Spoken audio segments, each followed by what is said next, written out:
kita belum coba cara yang Allah syariatkan. Kita belum coba cara yang Allah tawarkan. Kita baru mendengar dari orang yang mungkin baru mulai mencobanya. Kita baru mendengar dari orang yang bahkan benci kepada cara ini. Jadi kayak ada hate speech terhadap syariah. Sehingga akhirnya kita takut terhadap syariat. Nanti kalau saya tinggalin kerjaan yang nggak halal ini, yang katanya riba, yang katanya syubhat, saya makan apa? Saya nanti gimana? Dan seterusnya, seolah-olah hidup kita berakhir justru ketika kita mengikuti syariat Allah. Kan ini aneh ya? Seolah-olah kalau kita putusin, gara-gara menghindari dari hubungan yang tidak halal, terus kita jadi terkatung-katung gitu. Terus kita takut kayak nggak akan ada yang mau sama kita. Terus kita takut kehilangan seseorang yang berharga dalam hidup kita. Padahal kita nyambung juga belum tentu itu akan bertahan. Banyak banget orang yang dekatnya sama kita, jadiannya sama yang lain. Banyak nggak sih? Curhatnya ke kita, akadnya ke yang dia, gitu kan ya? Curhat setiap hari ke kita, ya aku kayaknya pengen curhat deh. Ya udah curhat aja, aku siap kapan aja kamu pengen curhat panjang lebar. Ujung-ujungnya dia telepon, nah kayaknya mau curhat nih, ada apa? Doain ya aku mau akad. Hah? Jadi kayak curhatnya ke kita, jadian akadnya sama orang lain, dekatnya sama kita, jadiannya sama orang lain. Itu kan banyak cerita kayak gitu. Kenapa kayak di skip aja? Seolah-olah itu nggak pernah terjadi. Sehingga yang namanya pacaran sebelum akad itu ya fun-fun aja. Sampai ada istilah mobil aja ada test drive, masa pasangan nggak gitu kan ya? Jadi harus ada test drive dulu, cocok apa nggak cocok dan seterusnya. Ini bukan mobil. Tersinggung nggak sih kalau kalian disebut mobil? Cewek-cewek disebut kayak kendaraan doang. Lalu ditunggangin terus dia pergi gitu kalau nggak cocok gitu. Enggak kan? Kita nggak setuju kan dengan statement ini. Lalu kenapa kita mau untuk mengikuti cara-cara yang sebetulnya menurut Allah itu bukan kemudahan, itu kesusahan. Kesusahan yang mungkin di awalnya kita agak kejebak gitu. Kesusahannya nanti di akhir nyesel, akhirnya nyari tower, pengen loncat, atau nyari tebing yang paling tinggi. Pengen apa Ustaz? Pengen cliff dive. Cliff dive itu olahraga air tapi modelnya loncat dari ketinggian gitu kan. Cliff diver.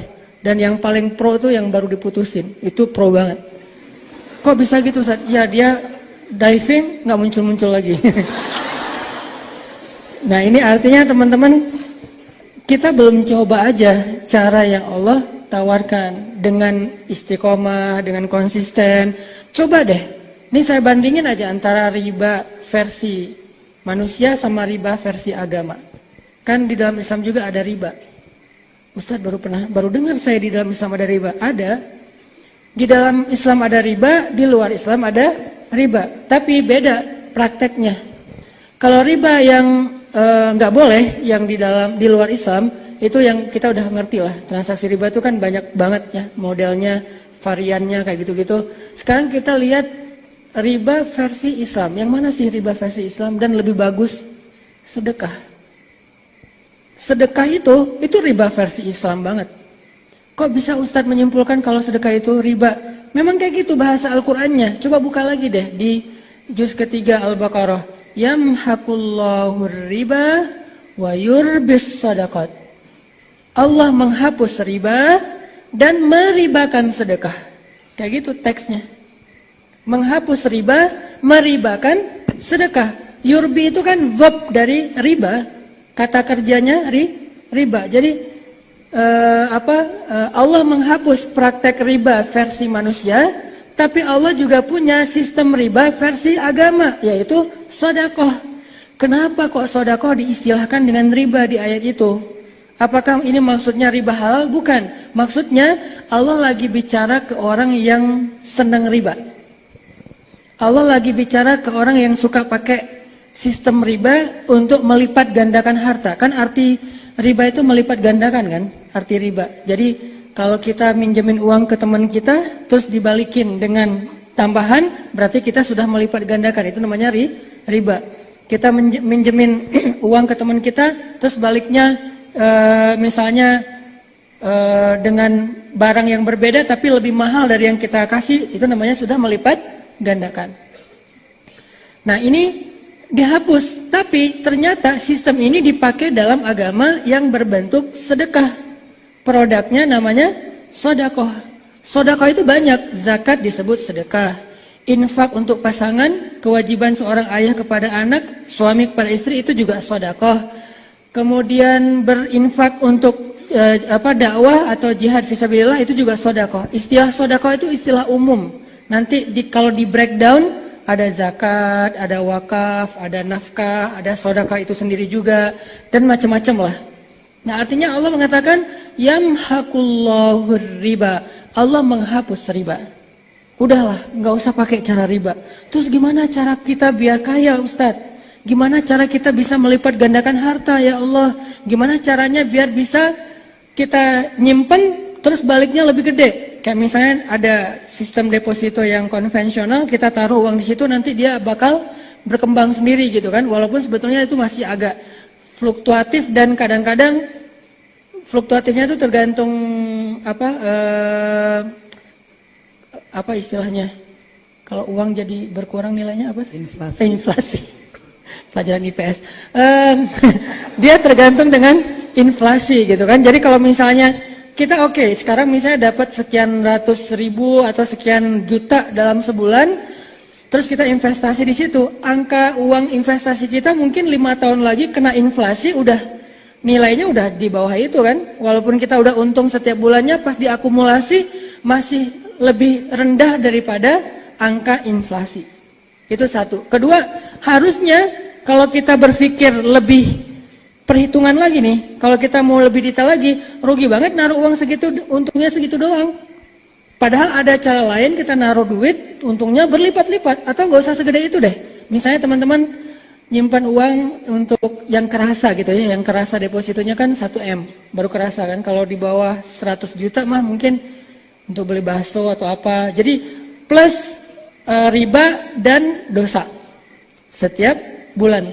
Udah riba plus dosa setiap bulan.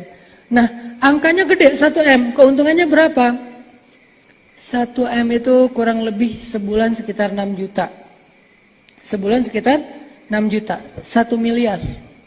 Ditaruh di manusia, dibalikin setiap bulan keuntungannya kurang lebih 6 juta. 1 miliar.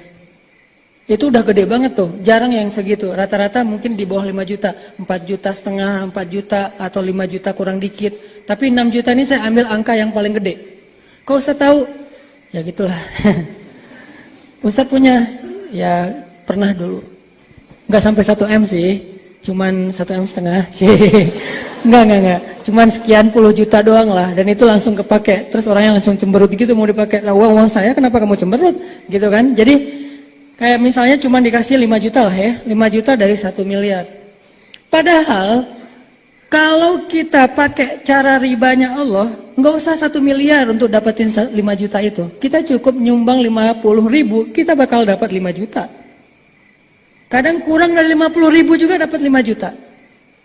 Teman-teman kalau mau disuruh pilih, investasi 1 miliar setiap bulan dapat 5 juta atau investasi 50 ribu setiap bulan dapat 5 juta, mau yang mana?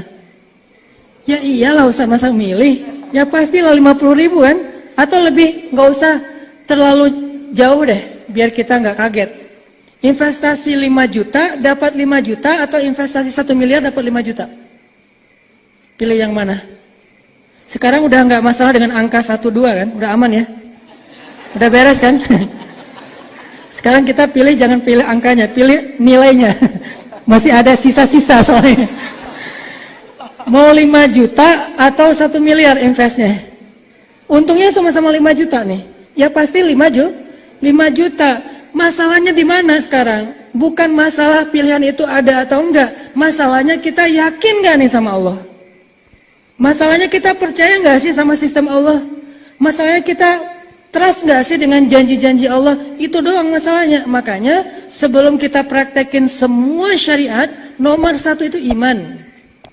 Sebelum kita bicara tentang syariat, tentang rukun Islam, tentang ibadah, tentang akhlak, tentang muamalah, nomor 1-nya iman. Percaya gak sama Allah? Saya nggak mau membahas iman dari angle rububiyah, uluhiyah, asma, sifat. Itu mah materi kampus dan saya juga belajar itu dulu. Cuman nggak mau dibahas itu, kenapa? Bukan karena nggak ngerti. Kadang ada orang berpikir kalau nggak bahas rububiyah, kesannya kita nggak lagi ngaji gitu kan. Kalau nggak bahas uluhiyah, kesannya ini kajiannya main-main. Padahal itu kan cuma istilah. Rububiyah itu istilah. Pemaknaannya apa? Libatkan Allah dalam masalah kita. Itu rububiyah bukan? Rububiyah. Apa arti rububiyah? Allah pencipta, Allah pemilik, Allah pemelihara, Allah penjaga. Itu kan arti Rabb. Rabbal alamin, pencipta alamin, pemilik alamin, pemelihara alamin, penjaga alamin. Kalau saya bilang gini, kalau kita dapat masalah, minta aja sama Allah diganti dengan yang lebih baik. Kenapa? Karena apa yang sudah hilang dari kita itu bukan milik kita, milik Allah. Itu lagi bahas apa? Rububiyah, karena Allah sang pemilik. Jadi kalimat innalillah wa inna ilaihi rajiun itu adalah terjemah dari kata Rabb, terjemah praktis dari kata Rabb. Ada orang yang ngerti istilah rububiyah, tapi begitu ada musibah, dia nggak pakai teori rububiyahnya di dalam menyikapi musibah. Harusnya kayak misalnya yang saya sering cerita tuh, saya kehilangan motor Vario 19 juta, baru beli 3 bulan, langsung Allahumma ajurni fi musibati wa khluf li khairam minha. Ya Allah, saya lagi dapat musibah nih, kasih dong pahala dalam musibah saya dan beri saya ganti yang lebih baik. Ini namanya rububiyah, mengembalikan kepada Allah.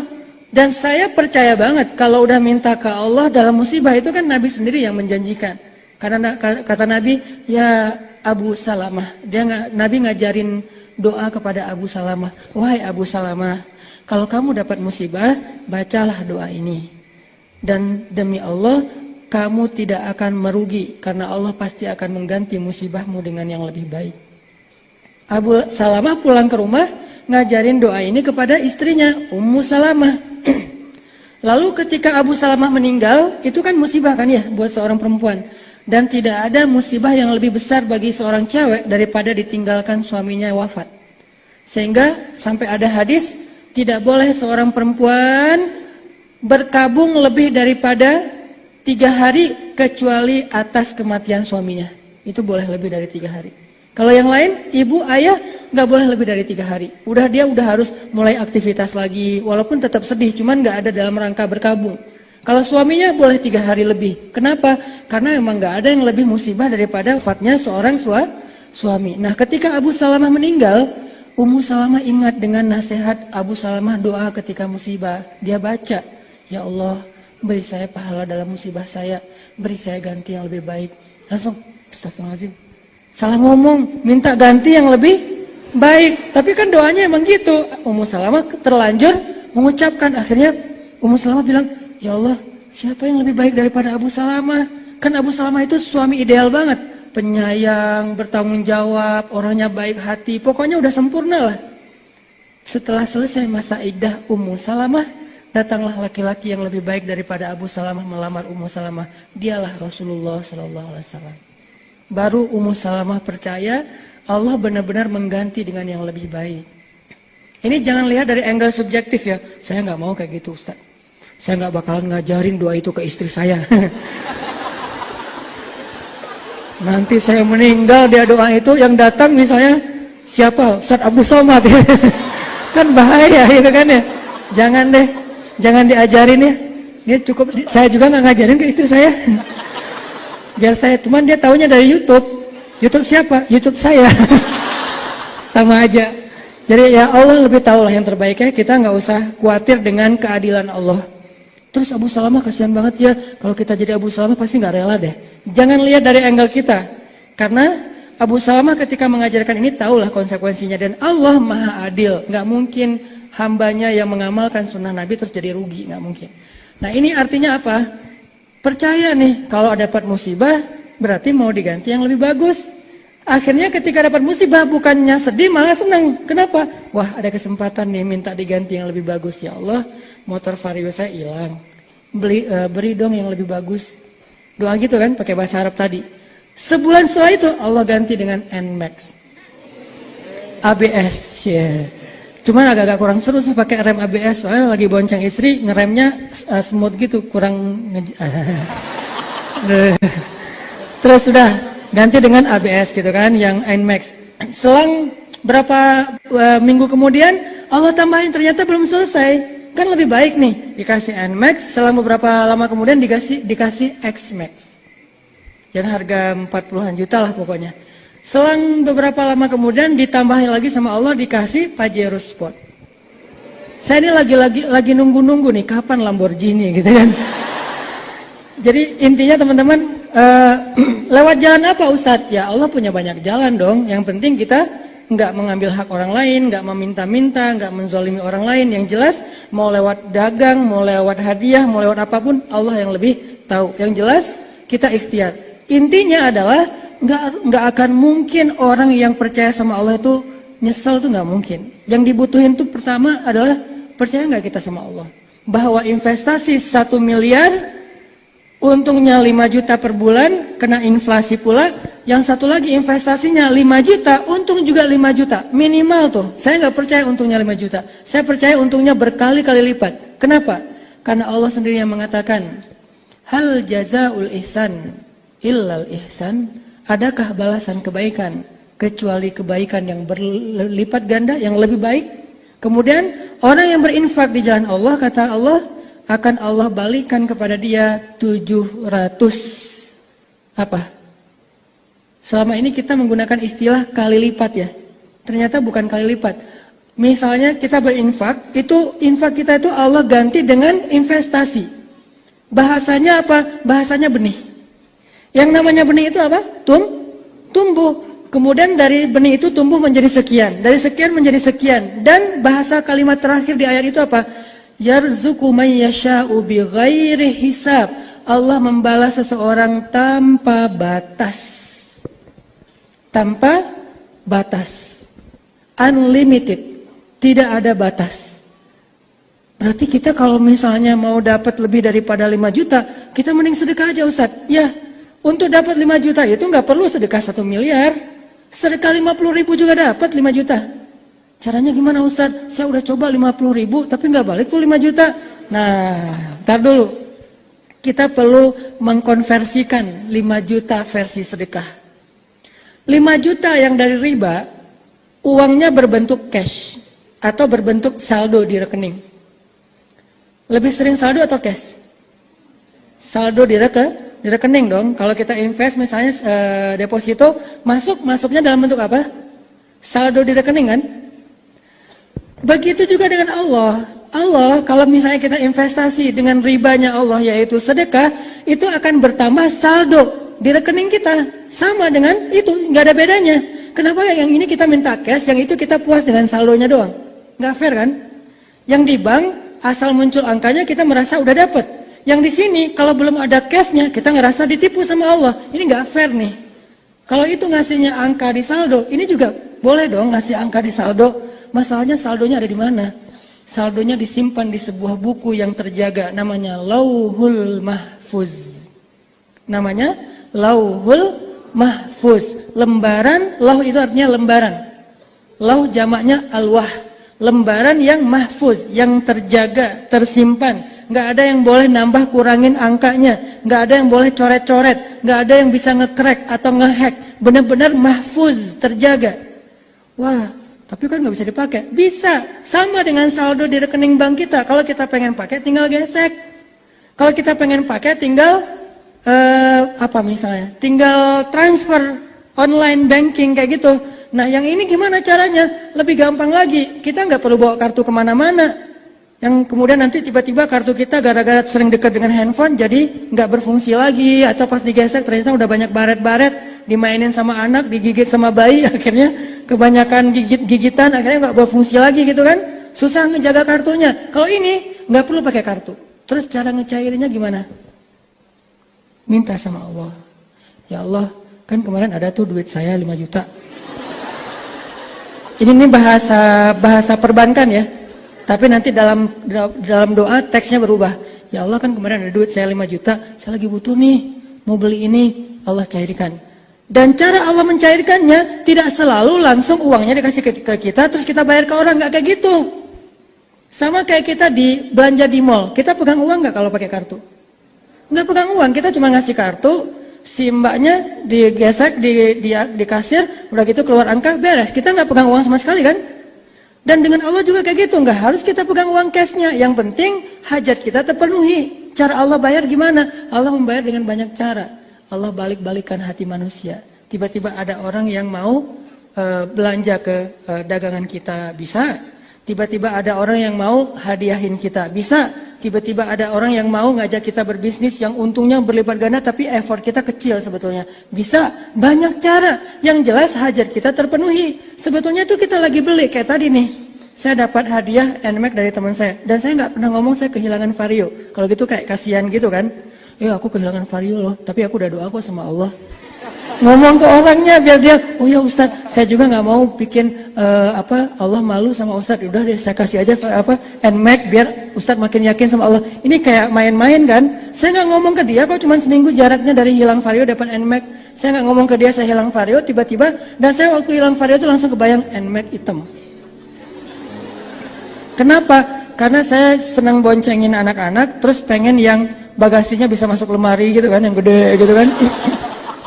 Masuk helm, masuk barang, males banget kan tenteng-tenteng gitu kan. Habis belanja di Alfamart, belanja gitu kan ya. Kayak malu gitu, taruh aja di dalam bagasi.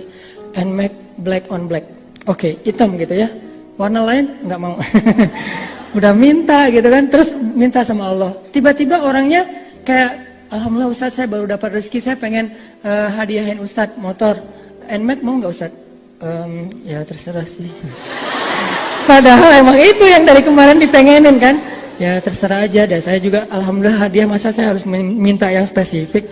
Oh ya udah, Ustadz senangnya warna apa? Bebas aja. Ya udah yang hitam aja ya Ustadz, kayaknya yang bagus tuh warnanya hitam. Oh ya nggak apa-apa. Padahal dalam hati, wah wih gitu kan. Nah itulah Allah ya. Jadi maksudnya duit saya tuh nggak saya ambil secara cash, tapi Allah langsung bayarin kepada orang itu dalam bahasa Allah. Jadikan hati dia itu sayang kepada kita. Allah munculkan rasa kasih dan sayang ataupun cinta di dalam hati hambanya. Dia dapat apa? Dia juga gitu lagi tuh, berkembang terus. Itu tuh kayak sistem marketing yang dahsyat, berkembang. Dan dia nggak akan selesai. Dia ngasih ke kita, Allah ngasih lebih banyak lagi ke dia.